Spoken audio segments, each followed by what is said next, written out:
This is the Self-Taught or Not podcast with Dylan Israel and Erik Hanchett, where we teach you the do's and don'ts of software development from two software development professionals, one self-taught and one not.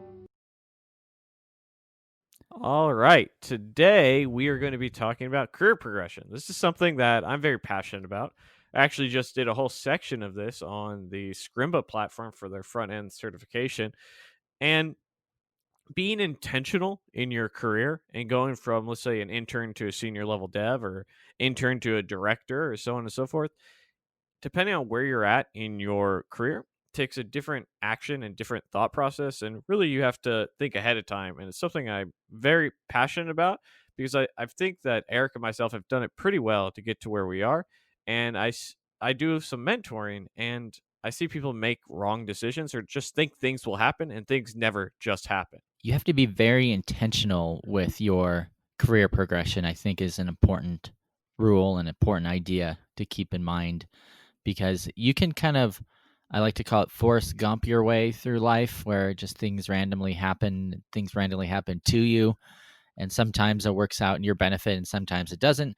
Or otherwise you can kind of be strategic and try to go for different goals, and unfortunately that requires you maybe to leave companies and do a few other things that we'll be talking about today. But if you're being intentional and you have a goal in mind and you set goals and you try to hit your goals, I think that can really help in the career progression world. I have one other note, just kind of randomly thought of at the top of my head right now. Titles. I mean, before we jump into career progression, do titles not mean anything? Is it just like in tech, like everybody has a different title and you can be, senior ninja software developer, but I mean, do they really matter? What's your thoughts?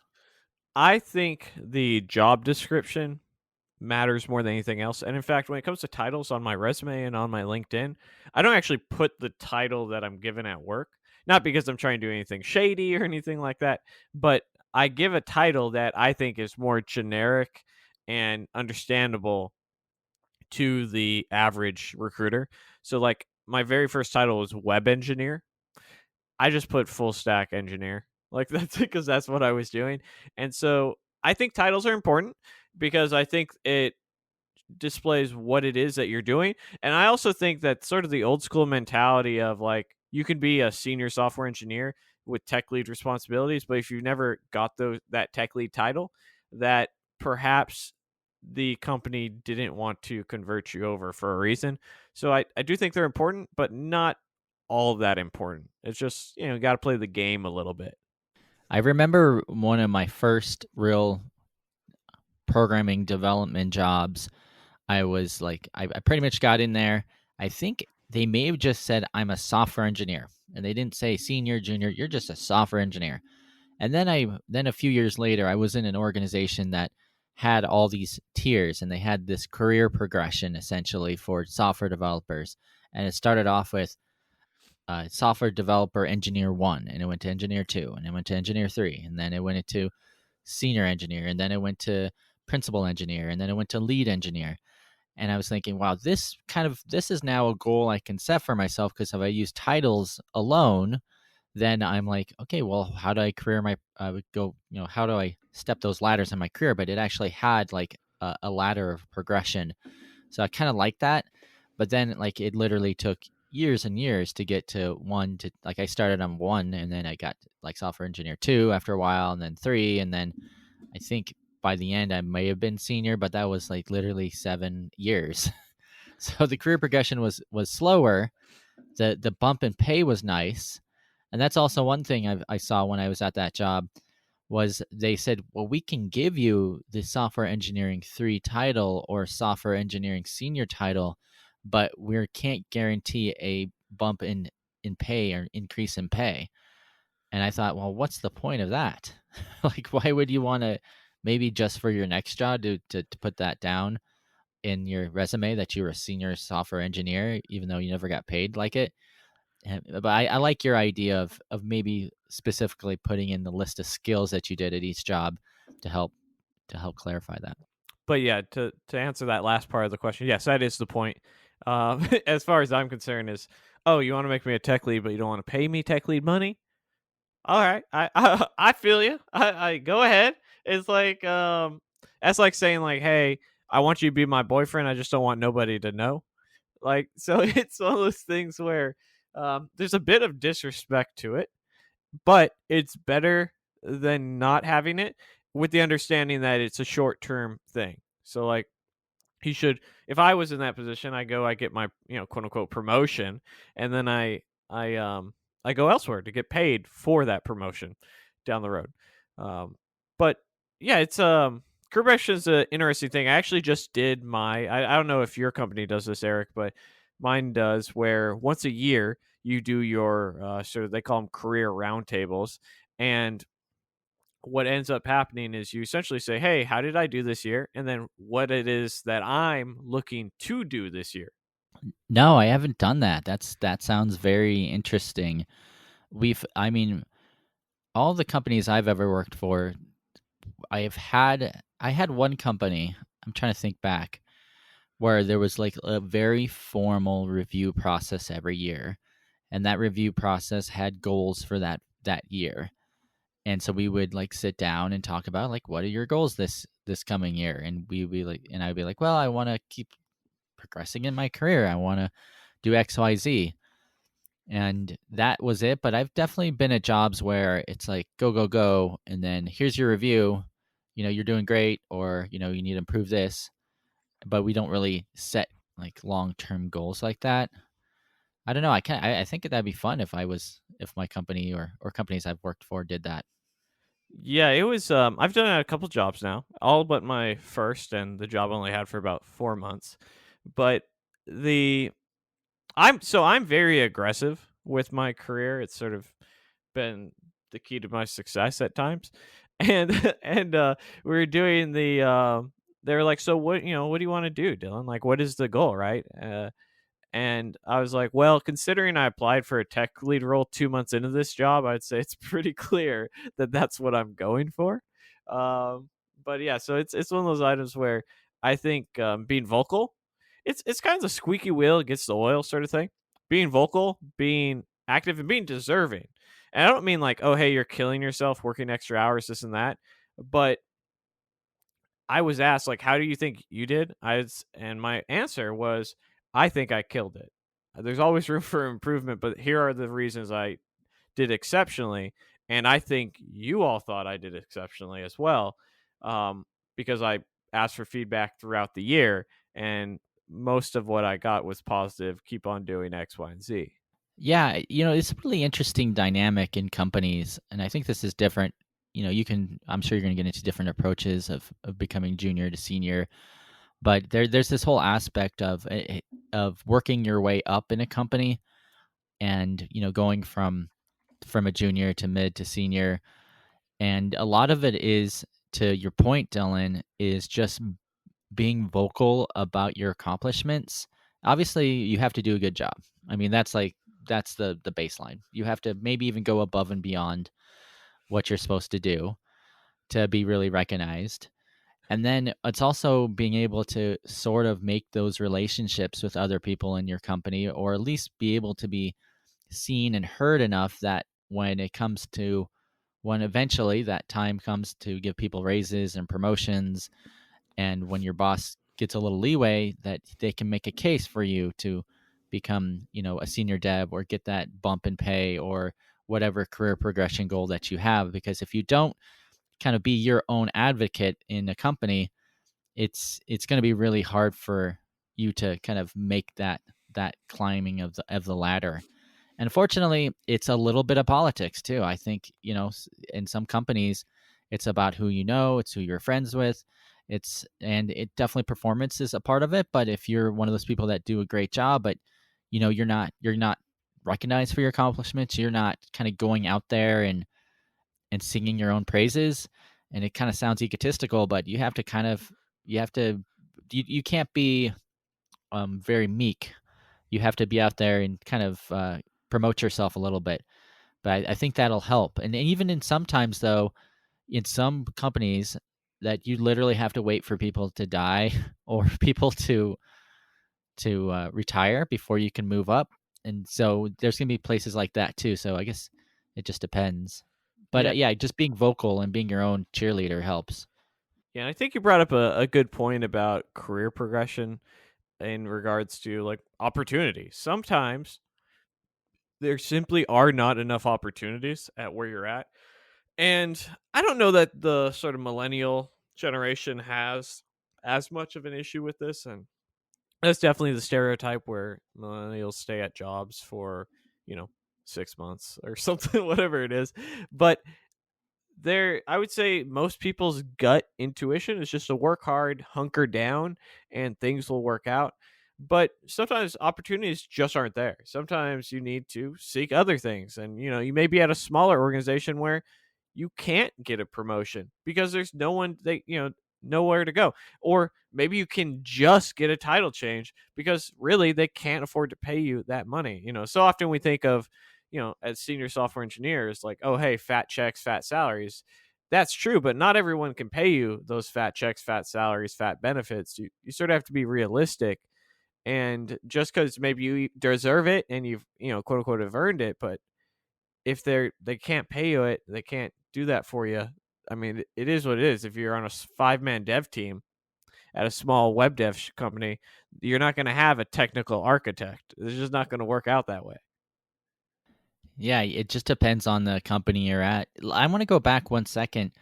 So, I've kind of talked a little bit about, showing, being you just mentioned, the squeaky wheel gets the grease, but, being vocal on where you want to go. But let me ask you this. What would you have some tips for people who are like, maybe they're in a company, they've worked there for a couple of years and they want to make that next role change from junior dev to senior dev? Or maybe they're going from junior dev and they want to be like a mid-level. I mean, how do they approach that? Who do they need to talk to, and how do they work? How do they get those accomplishments to be recognized by leadership and management so that they have a better chance to make it? Let me just before you answer that, Dylan, I will say, like, back in the day, when I was growing up, people were like, the way you move up in a company is, you come in a little bit earlier than your boss comes in, you leave a little bit later than your boss leaves, you put in some extra time and effort, you go above and beyond your job title. You really, really work hard, and that's how you kind of move up. And I feel like, I don't know if it's a generational thing or you mentioned millennials, but I don't think that's the idea. Like it's shifted to like companies. We don't have any loyalty to companies anymore, so you shouldn't work really hard. But I know I sort of disagree. What do you think?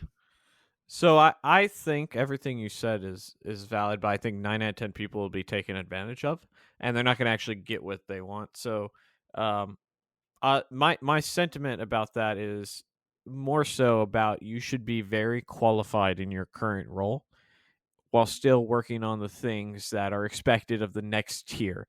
Going above and beyond in a junior dev role is not the same as going and doing what a senior dev would do. And being an exceptional senior dev is not the same that a tech lead would do.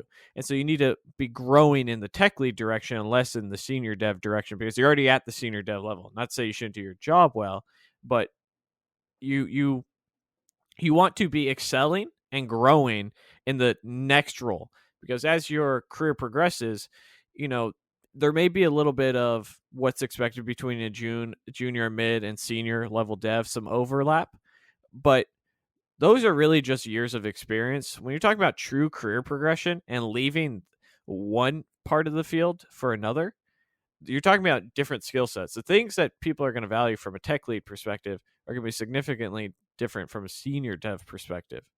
Now, one thing that I've always done to communicate to my bosses where it is that I want to go, and I encourage if your organization doesn't have this for you to set it up. But I had this happen at one job. I thought it was a great way to have my boss and myself on the same page.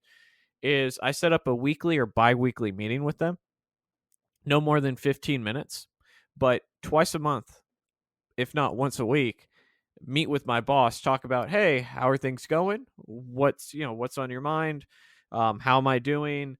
What are our goals and directives? Like what is it that we're trying to accomplish, and have that dialogue so that not only do you get to build that familiarity, but you also get to clearly communicate what it is that you're doing. Because to your earlier point, it is about who you know to a degree. It is about being seen and heard, and being able to have somebody say, "Hey, did you know Dylan just spoke at a conference and he's launched a course on this, and that, you know, people are recognizing him online," and all this sort of stuff. You have It's your opportunity to get to know your boss better, and also support the goals that they have so that they can support the goals that you have. Yeah, so a little bit of just keeping that communication line open with your boss. I know most places I work at have like a one-on-one, and you can kind of determine if you want to do weekly or every other week with your boss. I think that's a great way to keep the communication lines open. And it's also, if you do it too often, then it feels almost like they might be micromanaging you. So you got to be careful not to get into that where they're like, okay, this project is here. Where you at? Where's this? I mean, like getting into the weeds and details of every single thing you're doing and kind of managing you, but just giving you like your one-on-one should be more of a like, here's what I've been doing, but how first, as an employee, how can you help your boss out, take some load off their shoulders? If there's things that you can do to make their life easier, I would say that would be a good priority. But also, are you doing some things that could also help the organization out? Like you said, if you're maybe a junior dev and you're focused on that senior dev track, are you doing the things to be a senior dev? Yeah, I like that idea. I think also, just off the top of my head, being like, we're all in the COVID world right now, or many companies are, so we're all working remote. So maybe leaving your camera on a little bit so people could see you and your reactions. I don't like turning my camera on all the time, but it's nice to have that on every now and then, and people actually see you. Participate in the all hands meetings. Ask questions, thoughtful questions.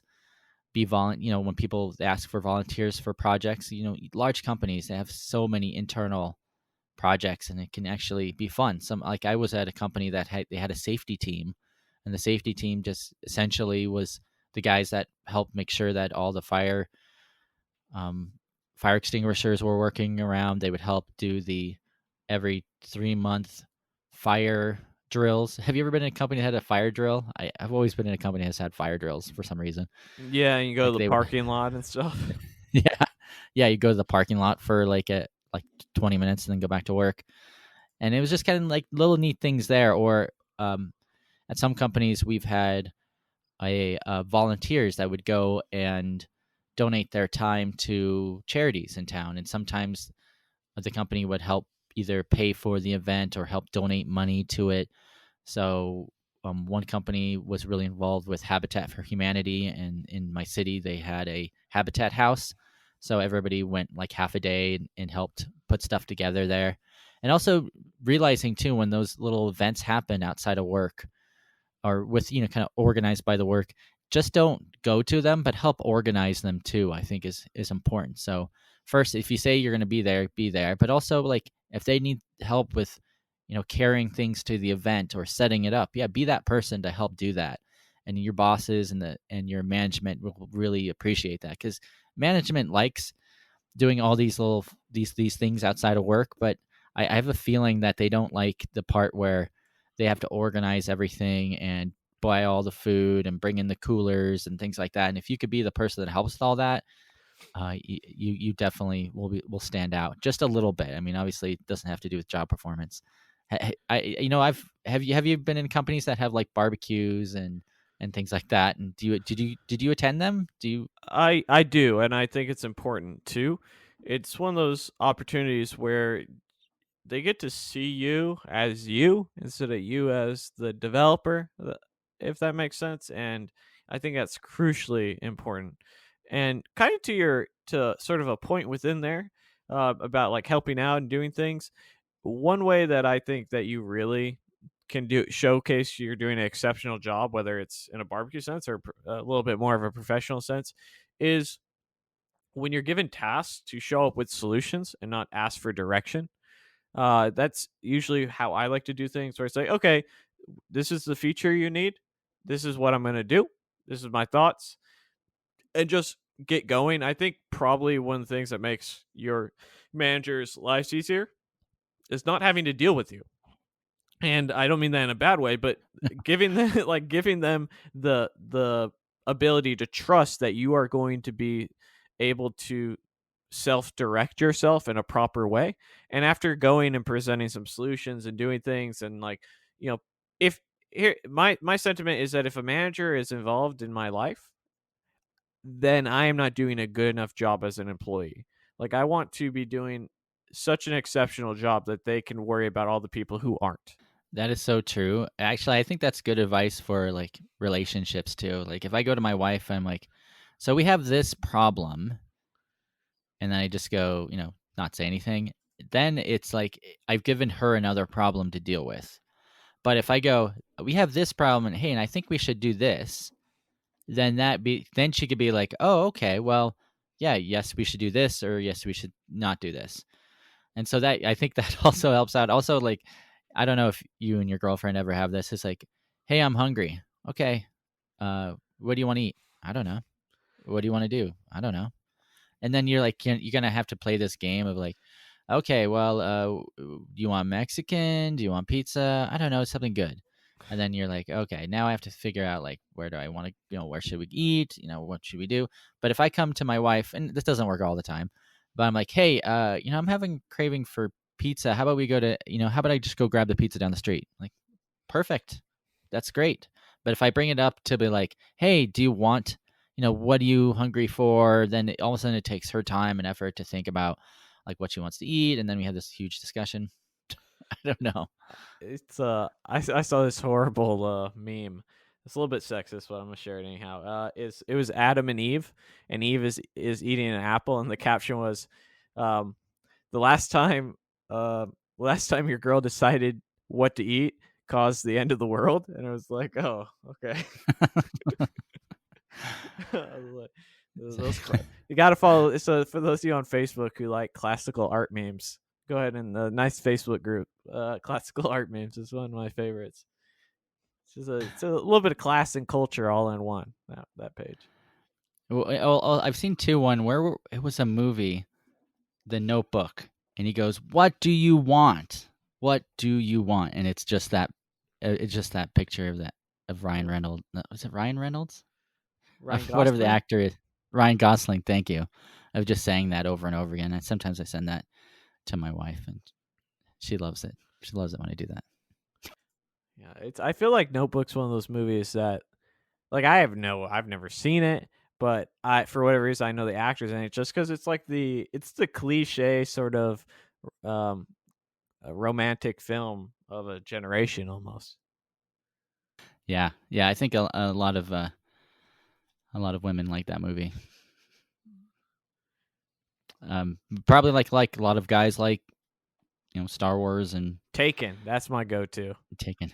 Uh, Taken. Yep. Yep. Very cool. Where were we? So yeah, I agree. Just bringing more solutions than, or if you have a problem, coming up with your own solution can definitely make things easier for your boss. Do you have any other tips for people? Since I know we're probably moving on from this topic, but any other tips for people to like career progress in their current job right now? Do you think it's more of a long game for most companies? I mean, you pretty much have to put in the time. I think it depends. I'd say one thing to really consider more than anything else is to have an understanding of what it is you want to do and what it is you want to accomplish. So often people say, "Hey, I just want to move forward."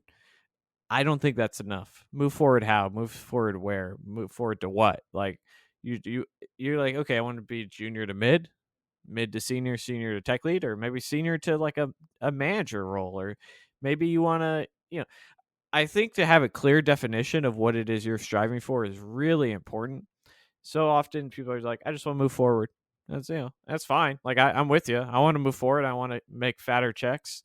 I said that in my career progression. It's like, hey, I want to be a tech lead. I want to, manage the people and grow my skill that way, and I want to get paid more. And those are fine things to have, but know what it is you're trying to accomplish. Once you have that, go and do some research about what it is those roles entail, what it is organizations are looking for. You could do that by looking at job apps or going on YouTube channels, for God's sake, And I think you'll, especially from an intern level to like a senior dev level, there's a lot of stuff out there. But as you go from like a senior dev, where a lot of our careers will stop. There's nothing wrong with that, but you'll advance very quickly to a senior dev, and then the opportunities become less and less as you go to a lead or a manager or a director or senior director or anything above that. And it's going to get slightly harder. And so you need to understand what it is those roles require and what it is that you need to do to be able to go to that level, and just really have a clear understanding, I think, is really important. I think that's important to call out too, is that it's okay to be okay where you're at. Like it doesn't you don't have to keep moving forward. It's not like your life is really your life comes down to, what you value and what makes you happy. And at some point, the level of responsibility and the job duties is going to change if you keep moving up that ladder. Like there's very few organizations that have like an infinite ladder of promotions for developers. I mean, eventually your promotion will require you to learn a new set of skills, especially management, that you may not want to do. So, not all of us, I've heard this over and over again. I was just listening to a podcast the other day where she was like, there was this, I'm not going to name any names, but she had been in the tech industry for like 20 years, and she had moved from a junior role to a senior role pretty early in her career, and then since then she had gone to principal and architect and things like that. But one thing she said throughout her career is that, as being a woman in tech, this might have something to do with it. A lot of times management would ask her to be more of a lead or a manager, and she just didn't want to do that next step. Like she said, she didn't want to do it. It's not what she finds fun. She doesn't like to manage people, and that's a lot different skill than being able to solve problems all day. And the interviewer is like, oh well, that's fine. That's completely okay. And I think that's important to realize that eventually sometime in your career you're going to hit that plateau. And for some of us, we want to break through and we want to learn management. Like I went and got my MBA, and I definitely am interested in more of the management side of things as my career progresses. I'm really happy being a web developer and doing front end development full stack, but I definitely like the aspects of teaching other people, of having people, help them fixing things out, being more of a leader. But there's definitely a lot of people in the tech community, I think that's not a great path for them. I mean, we're kind of known. I mean, if we're going to throw some stereotypes around, we're, tech people and especially software developers, we're usually a little bit more geeky, a little bit more shy, a little bit more introverted, and we don't really let those sort of tasks of leading people. So you just keep that in mind. Yeah, so I guess we should probably talk a little bit more directly about maybe going from like the path of an intern to a senior level developer as progressing, because we've been sort of talking about bits and pieces and not necessarily more, I guess, more general tips and tricks, for lack of a better word. What would your advice be if you got, because I've only had a single internship, and I don't remember, have you done some interns before? Yeah, I had an internship. Yep. How did, now, when you went from intern to your next role, I know you did some QA and you did dev before that. What was any advice you'd have for people trying to go from, okay, I have some internship experience, to a, their first full-time junior level role? Yeah, sure. So first, an internship is a great way to get your foot in the door of a company that you want to work at. So if you can get an internship somewhere, you are halfway through, because I would say most interns get it hired on at the job that they're interning for, unless it's just a quick summer internship and you're going back to school the next year. But it's such an in, and it really helps you out to get into that junior level position. And I think we've talked about this before in our college episodes.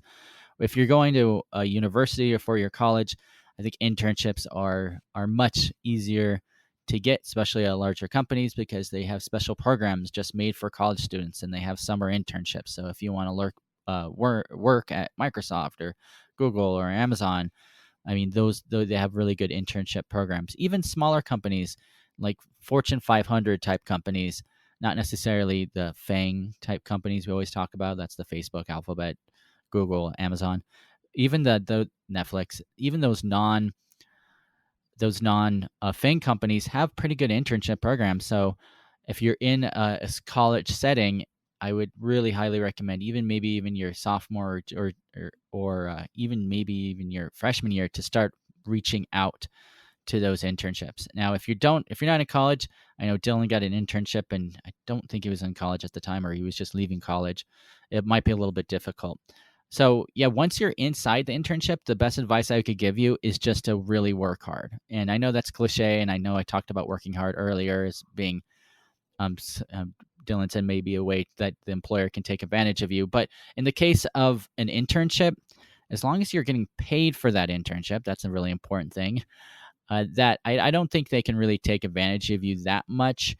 You obviously you have to have some boundaries. I wouldn't work 70-hour weeks with an internship, but if I could put in like 45, 50 hours a week on an internship and really show them that I'm motivated, that I'm willing to learn, that will really help you in your career. And it's also a time to realize a good internship will understand that you don't know everything, and that that they need to really teach you the ropes to exceed. And I would say that they give you some help. A good internship will have you assigned to a mentor or someone that can really help you progress. That doesn't mean they can spend all day with you all day every day, but they should be able to give you maybe a couple of hours, a few hours a week, maybe at most, to kind of help you with your job progression. But then it really goes back to you about just learning the techniques and learning the job yourself. So it might be the time that you go home after you're working at an internship 8 hours a day and just learning whatever technologies that you are struggling with. One thing I wish I had done during my first internship is we were in a really complicated Java code base, and I think we were even using ASP.NET. And I had barely any knowledge of Java at the time. This is not JavaScript, but Java, and barely any understanding of ASP.NET. And I was working just 3 or 4 hours a week, and or not a week, probably like 20 hours a week, I should say, maybe a few hours a day. And I would really struggle, like trying to understand the technology. And they were very, very not very helpful. Like they gave me one guy that sort of was kind of being my mentor, but then he was really busy and he couldn't help me all the time. And I would call up other departments to get help with things, and people wouldn't return my calls or emails. And I remember like being in a meeting with my mentorship guy, and he flat out told me, "Hey, he's like, hey, I think you should probably be better doing DevOps or system administration than development."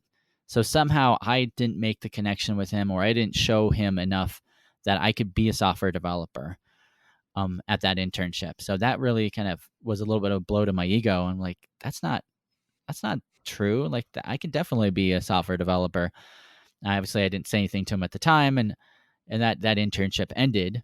But I think if I would have done it again, I would have put in the extra time outside of work. I would have tried to figure out a way with my school schedule to get even more time and to work hard so that I can just kind of land that junior developer job. Yeah, and I think you made a good point there about your most internships are usually doing like a trial run to a degree. Not all, but a good portion of them, and having going in there with the understanding of, all right, here is my time to shine. And if there was a time where I would of all time say, hey, put in a little bit of extra effort at the workplace, an internship is definitely it, because getting experience is one of the hardest things that you're going to do. I tell people all the time, like, learning to code and becoming a software engineer in terms of skill set, that's going to be hard, but it's going to be just as hard, if not harder, to get your foot in the door. Sometimes it takes people years. And if you're lucky enough to get an internship, you have the opportunity a lot of times to get an easy way into, to get that experience and get going and sort of get that rocket on your career. And so putting in a little bit extra time at work as well as outside of work, putting 10, 20, 30, 40 hours a week outside of work, it sounds extreme, but a lot of these internships are 3 months. You throw an extra 20 hours a week of learning the skills, diving in deep, and just trying to ramp up and progress so that every day you go back to work if you have a question about your own studies in regards to what your workplace is doing, you then have the opportunity to grow faster and have access to resources that you didn't before. So when it comes, Another thought. oh, Oh, sorry, I was on mute there. yeah, go ahead. Sorry. Like, hey, why isn't he talking? I was just gonna say that I completely agree. Another thought too, if during an internship, getting to know your coworkers is really, really important. Like, if you can, go and have lunch with them, go and have a couple of beers after work with them, become friends with them. That will help your case so much because a lot of times the manager is so busy they don't have time to monitor you and figure out how well you're doing in the internship, other than maybe the weekly reports you give them. But they're also going to look a lot to your coworkers to say, hey, because this is kind of like you said, a trial run. So they're going to bring your coworkers in and be like, hey, how's Erik doing? How do you like working with Erik? And if you can't make that like connection with your coworkers, you're gonna be at a big disadvantage. And now, not everyone's gonna like you. There's definitely places where you work at where you just rub someone the wrong way, and you just can't help it. That's just who you are. But for the most part, trying to just make friends with your coworkers and your internship, and try to build good rapport, and also your manager for some, for too. So obviously, don't brown nose and whatever that would probably make everyone mad. But having a good relationship with everybody's going to really go a long way, because people like to work with people they like. You don't want to work with someone you don't like, or you don't think's not doing enough work, or things like that. Just another quick tip. Yeah, and to that point, I would also argue make sure that you're making the connection with people who matter. And I don't mean that in like a very negative way, but there are a lot of you're gonna have a lot of coworkers, and not everyone's value of you is going to matter. There are going to be maybe your manager and maybe your direct colleagues, and putting the effort into getting. There's a limited amount of time. And this is gonna sound kind of, what's the word, harsh, but um I think at the end of the day, if you have a limited amount of hours, when you go to those outings, talk with, your managers, talk with those higher ups. And I I always make it a goal of mine to speak to the presidents and the vice presidents and the directors and get to know them so they get to know you. And it's like going to a meetup. Like sometimes people feel weird about this, where you go to a meetup and you're talking to people and your goal is to get to know them, or for them to get to know you. And it's not really for you to be like, oh, give me a job, but it's kind of that at the same time, but not so direct. But get to know those people who, you may not have an opportunity to see all that often because they're doing, they're flying and traveling a lot. I always make that my goal, to be seen, be heard, feel connected, and share my voice. So when they say, hey, we're only hiring 2 of the 4 interns, anybody's got any thoughts? And the director goes, yeah, I like Dylan, keep his ass around. Dylan stays around. So it's something to keep in mind. I like that too. I like, yeah, being friends with like your boss or your boss's boss, or the executives or the vice presidents. Like that could be like game changing in your career, especially if you're in a organization that really promotes people from within. I mean, it's not even like, obviously you can't be super friends with your bosses and executive teams to a certain point. It's you can and you can't, I guess. It just depends. But if you could sort of build that relationship and have them know who you are, and they know you for good work, I think that's helpful too.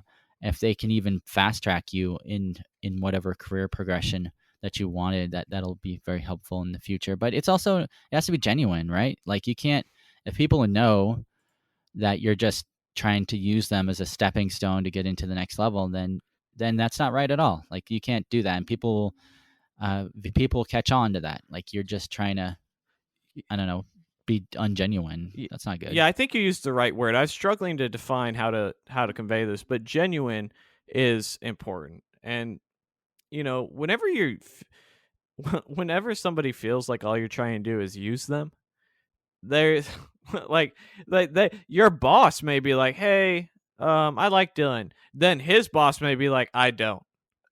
So like that will be the end of it as well.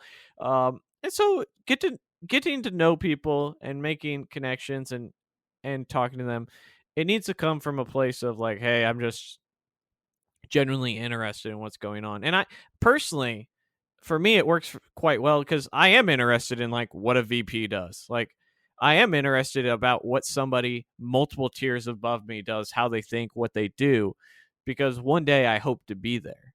And it's like anything else, being able to pick their brain when you're in a position to do it, right? Like, take advantage of that. The thing I tell junior developers, and I guess to the point about going from junior to senior, we'll talk about in a second, is that when you are surrounded by senior developers, think back before you were a junior developer. How much would you have killed to have multiple senior level developers around you to ask questions, get direction? It's the same thing, but it has to come from a place where you're not looking to take advantage and you're just being genuinely interested. Yeah, it reminds me too. We talked about this in a previous podcast, like the random people that just email us that want us to do things for them.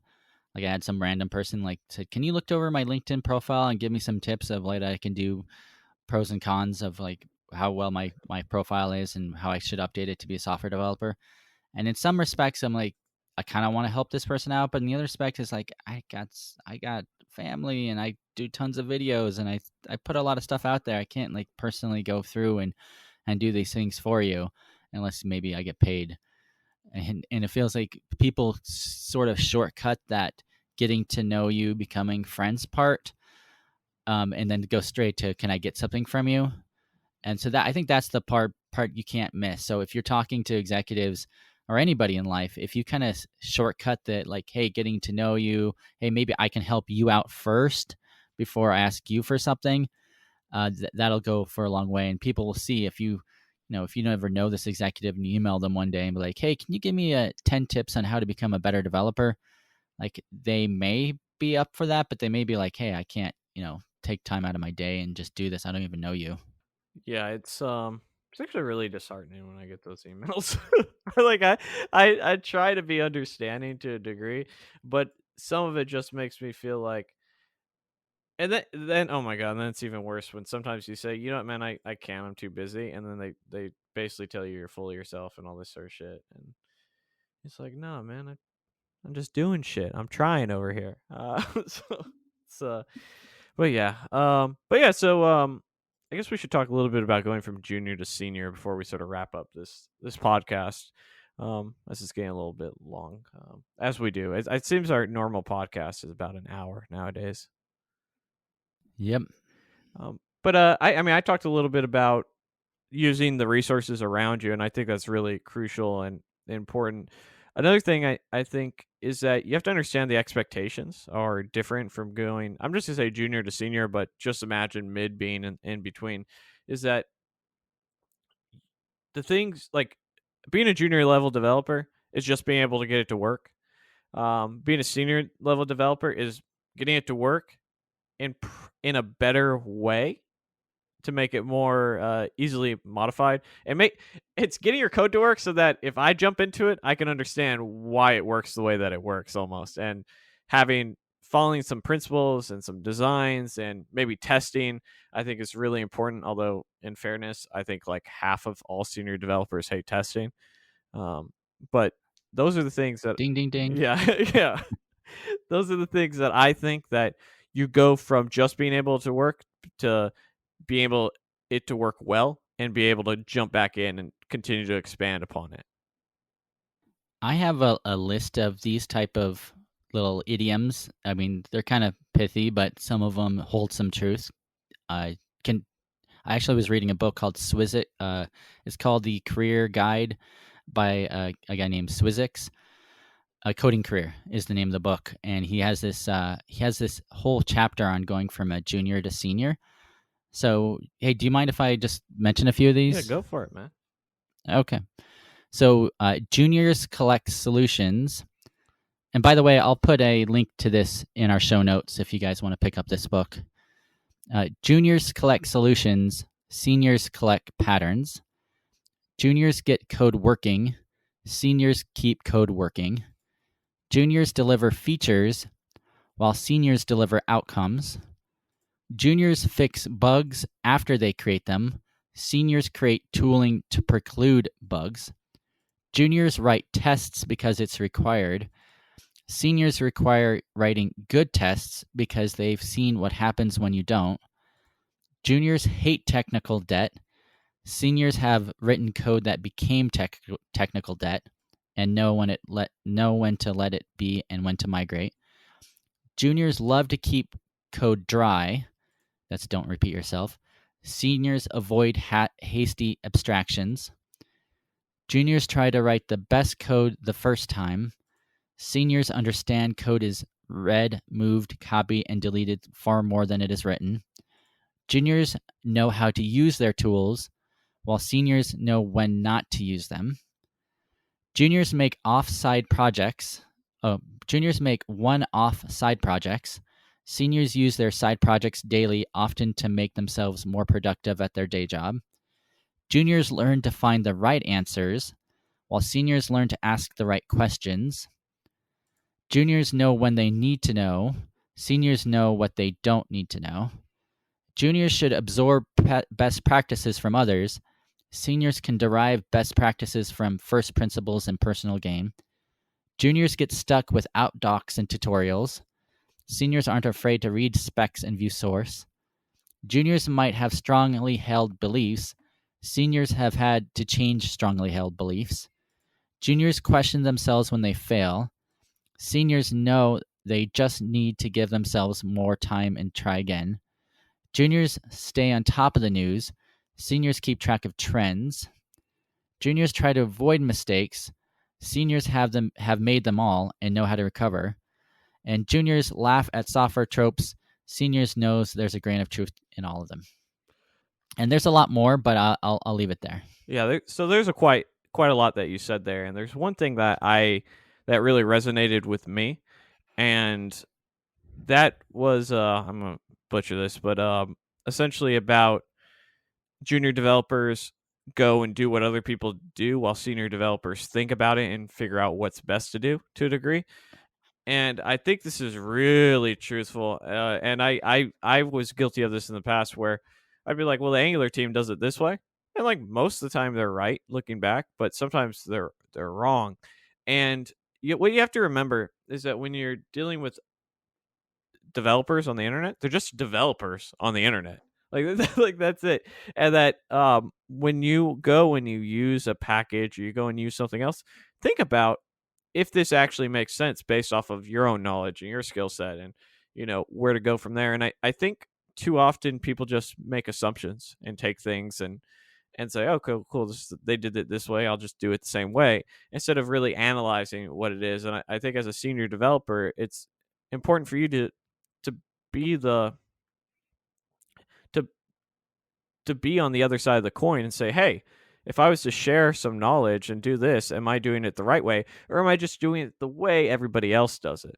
Because I can tell you from a general perspective that if everybody else usually does something one way and it hasn't been questioned in a long time, it doesn't necessarily mean it's the best way. It could be, but it doesn't necessarily mean it is. And I think it's important to understand why something is, not just that something is. Yeah, keep dig a little deeper, try to understand why you're doing something. Just yeah, I agree 100%. For some of the JRE listeners, as Eddie Bravo would say, you gotta look into it. You gotta look into it. Yep. Joe Rogan. Yeah. I got that reference. There you go. So should we we've talked about it a bit. Should we leave it there? Yeah. I think this is kind of a good episode, I think, for people who are looking at their careers. I don't think we ever got to the point where we kind of touched on it, but you said that we talked a lot about how to internally move up, but the other career advice that I think you touched on was to moving jobs. Do you have any like quick tips for that? Yeah, so first thing I would say is that when you present yourself as somebody who is already in that job, just not in title. And I think that's important. So between your job descriptions, between your job duties, how you refer to it, and the truth of the matter, especially when you're going from anywhere from an internship to a senior level role, that's where the most movement can happen. After that, it's going to get a little bit harder, as things typically will go. As you progress upwards, there's going to be more competition and less roles available. And I think it's probably in most people's best interest to jump jobs for that until you find a place that you like. But between presenting yourself as that individual and going over some of the tropes that you just said and applying them, right? So often people just read things and forget them. It's all about applying them, learning from them, thinking about them when the situation arises, and not over applying them when they don't arise. But just presenting yourself, gaining the skills, and then looking for those opportunities. Not to say that you shouldn't be hoping for the opportunities at your work, but as we stated at the very start of this, it's about being intentional. If you're waiting for something to happen good in your life at your current workplace or anywhere else, instead of going and getting that good thing through hard work and dedication and being very intentional, you're going to be waiting a very long time. While if you go and you go and do rather than go and wait, you'll get there much faster and usually with a higher level of success. Here. Yep. Yeah, I would say it's still going to take a long time, but it should be faster if you're intentional, depending on what level you're making it to. It could take a long time. Yeah, and I think that's important to be realistic, right? Like, I want to be a dev manager, for instance. That's my next goal. I love coding and I love working with developers, but what I've sort of over the last 4 or 5 years I've been doing development, what I've sort of learned is that I like coding my own stuff more than I like coding for an organization. And I want to dive deeper into the business aspect because that's different. And so I still want to code for a living, but I looked up, my career has progressed pretty rapidly from the start and it's slowing down a little bit. And at times that may be frustrating, but the reality of the situation is that in the Stack Overflow survey, dev managers on average have 12 years of experience. I'm not even halfway there. So if I were to, let's say, wait 4 years, I do it at 8 years, I'm going pretty quickly by traditional standards. So, you may not be going at the light speed that you want, but if you're very intentional and you're working towards it, I think, and given my scenario, 4 years of time of what it is I want to do and how I'm going to get there, that's something that's very achievable.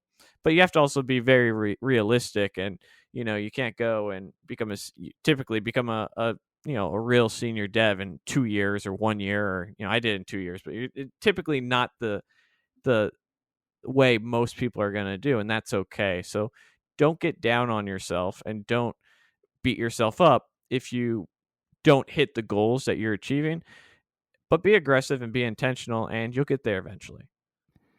See you, everybody. Bye. Hey guys, thanks for watching. If you want to find more about what I'm up to, go to dylanisrael.com. And if you want to know what I'm up to, you can check out my website at erik.video. If you haven't already, please leave us a 5-star review on iTunes. It really helps us out. And if you do, you might even be featured on our next episode. Don't forget to check out the website at selftaughtornot.com. From there, you can sign up for a mailing list where we give away free courses and a bunch of cool stuff. And we'll also let you know when the next episode comes out. And finally, if you didn't know, we have a Facebook group. It's called Code, Tech, and Caffeine. We have over 10,000 members, and you can find the link at selftaughtornot.com. So come join us. We have tons of developers willing to help you guys, mentor you guys.